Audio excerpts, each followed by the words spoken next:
The Indian Navy has rescued some of the Indians who were stranded in and around the storm-hit Yemeni islands of Socotra as a part of the Operation Nistar. Now, around 38 Indians are believed to have been stranded at the Socotra Islands after Cyclone Meikunu hit the island. The Navy has also deployed INS Sunayna for the rescue mission. A Navy spokesperson has tweeted, and I quote, "Operation Nistar in progress with INS Sunayna already in area of Socotra." Progress of the operation was severely hampered earlier in the day due to the rough weather. The weather has improved now and evacuation of stranded Indian seafarers has commenced. The cyclone Meikunu has battered the southern Oman and also the Yemeni island of Socotra, causing almost about 11 deaths and widespread damage in the past week. The 3 of the 11 victims of the natural disaster are believed to be Indians.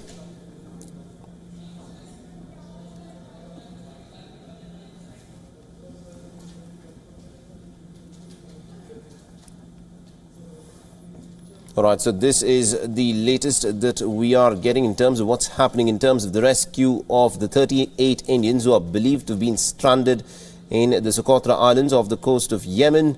Remember, after Cyclone Meikunu had battered the southern coast of Yemen and Oman, there were several people who were killed. 3 of them are believed to be Indians, and there are also several other Indians who are stranded at this point of time.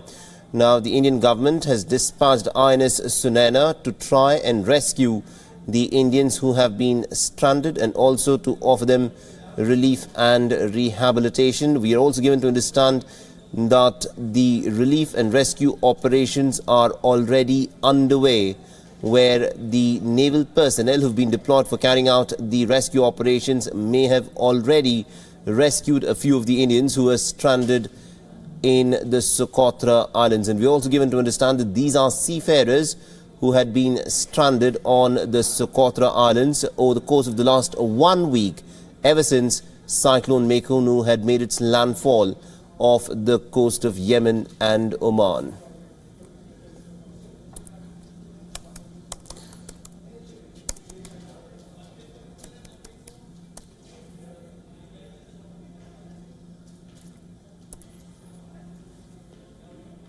And also, Cyclone Meikunu has caused extensive damage in terms of the havoc that it has wreaked on the coast. And the pictures that you're seeing on your screens is the extent of damage that has been caused by Cyclone Meikunu. Seafarers had been told not to venture out into the sea, but despite that, some of them did, and they now are being rescued. There are several people who are still believed to be missing. And from the sources that the Indian government has got there, we're given to understand that about 3 people who are confirmed as dead are believed to be dead. And also joining us on this, we're joined by Mr. Manpreet, who's the consular agent of the Indian Embassy in Oman. Thank you very much indeed, Manpreet, for joining us on this broadcast in WION. If you could elaborate, Mr. Manpreet, in terms of the rescue operations that are presently underway by the Indian government. See, the Embassy of India has taken a vast, steps. They have sent a 4-member team from Muscat to Salalah, and they were here with me for the 3 days. And during that 3 days, we have gone to each part of the city, and we have given, food and water and other things to the needy people wherever it required. A place called Taka, where 460 people were stranded. Not only Indians, 145 Indians were there. Out of that, some Bengalis and Pakistanis will be there. They were out of food for the last 2 days. And drinking water was not there with them. So we have provided drinking water and food for the next 2 days till the time their company has restored their food facilities. All right. Likewise, we have supplied water tankers, to many of the camps because they were out of water, and some parts of Salalah also, like Hafa area, there were many people, many Bangladeshis even also. We have provided them food and water to them, and some iftar time people were not having some food, for doing iftar because it is a holy month of Ramadan. So that also we have provided, and whatever it is requested, we were there. And most people during the cyclone, around 50 people we have with families, we have given shelter in the hotel apartments. So that rescue operation, that was given under the instruction of our Ambassador, His Excellency Indramani Pandey. Right, and also we are given to understand that about 38 Indians are still stranded in the Socotra Islands. Any information on that, Mr. Manpreet?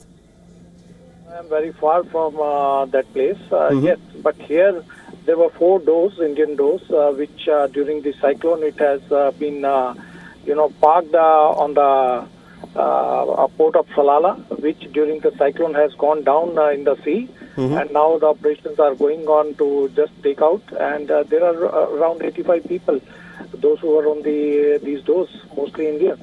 All right, we'll have to leave it there. Yeah. Absolutely indeed, Mr. Manpreet. Thank you very much indeed for joining us from Oman and getting us the latest in terms of the relief and rehabilitation work that is being done as a part of the Indian embassy there for the people who've been badly affected by Cyclone Meghudum. And I'm also told that we are joined in by our correspondent Siddhant Simbal, who's getting us the latest in terms of what's happening in terms of the rescue mission that has now been dispatched to try and get the 38 Indians back who we are given to understand are stranded at the Socotra Islands. Good morning to you, Siddhant. What's the latest in terms of the rescue missions that have been dispatched by the Indian Navy? Well, we have seen that tweet by the Indian Navy, and a ship has been sent. INS Sunayna is on a mission to Western Arabians and has been diverted to that area where that Indians have been stranded. And this is not the first case that the Indian Navy has been asked to rescue for rescue missions in war stranded or disaster struck area. But of course, this time around disaster struck because this cyclone struck the Arabian Peninsula. One of the biggest cyclones to struck that peninsula in many years. The last was Nargis, and it happened last week. Though the cyclone has dissipated now, but the impact was so huge that the area is still recovering from the damage. And remember, that area where the ship has been sent is part of Yemen, and Yemen is already impacting us, is under a major civil war in that region. So clearly it's double whammy for that area, and that is why this ship has been sent to rescue the Indians. And we have seen from the past that not only Indians, if any other nationalities, whether it's Bangladeshis or Pakistanis stuck in that area, Indians are expected to rescue those people also. But as of now, the relief mission has been started in that area. And remember, this cyclone was so huge that the area got rainfall equivalent to 3 years of rainfall in that area. So you can expect the amount of damage, and we have seen horrific images coming from that area after the cyclone was struck. Absolutely indeed, Siddhant. And considering that the rescue missions have only just been dispatched, is there any more information that we have in terms of what's happened to these 38 Indians? Are they considered missing, or is it that they're just stranded? And has the Indian government been able to make any sort of contact with these 38 Indians? Well, these 38 Indians are just stranded in that island which is in Yemen, and that is why this rescue mission has been started to make sure that these Indians can be saved. And if you look at the track record of the Indian government in the past few years, Indian government with a tweet is able to reach to any Indian who is in distress or is in a position where he cannot help himself. And that is why after Indian government got this information that 38 Indians are stuck in that area, after the cyclone struck that area, the missions have been launched. We have sent our ship there, INS Sunayna, which of course will be playing a major role in rescuing these 38 Indians who have been stuck in that area in Yemen. Absolutely indeed. We'll have to leave it there. Thank you very much indeed, Siddhant Simbal, for joining us and getting us the latest in terms of the rescue mission for the 38 Indians who are presently stranded on the Socotra Islands.